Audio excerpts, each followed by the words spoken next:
Shalom saudara-saudari, saya akan membagikan tentang pelayanan Tuhan saudara-saudari.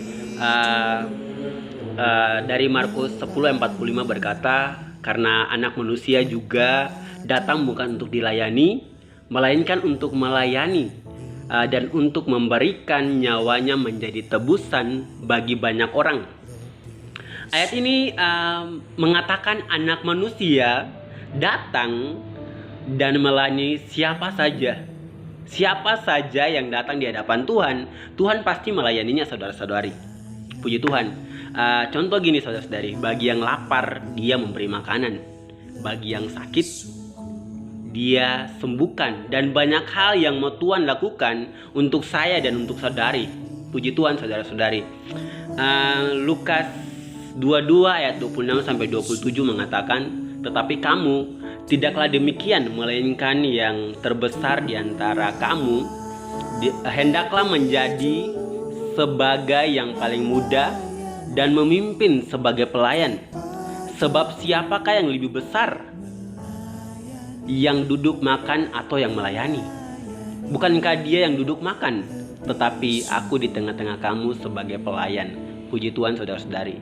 Dia berkata, tetapi aku ada di tengah-tengah kamu sebagai pelayan. Ingat saudara-saudari, Tuhan di tengah-tengah kita, melayani kita.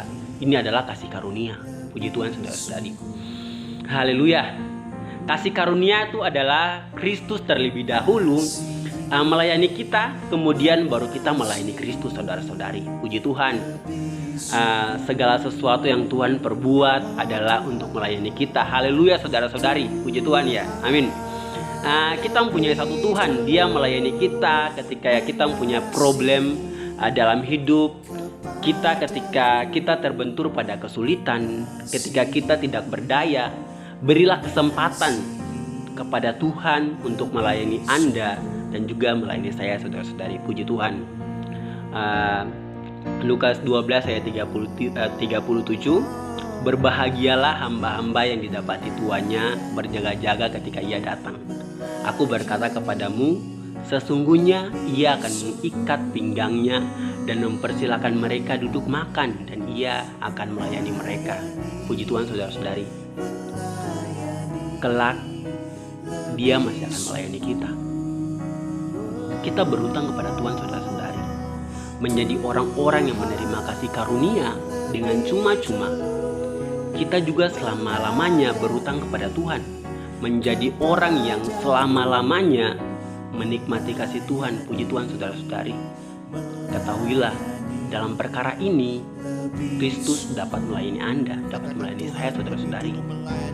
Allah memberikan Kristus kepada kita. Allah menghendaki Kristus melayani kita saudara-saudari. Puji Tuhan saudara-saudari. Semoga dari sharing pelayanan Tuhan ini dapat menjadi berkat bagi kita semua. Shalom dan Tuhan Yesus memberkati saudara-saudari. God bless you.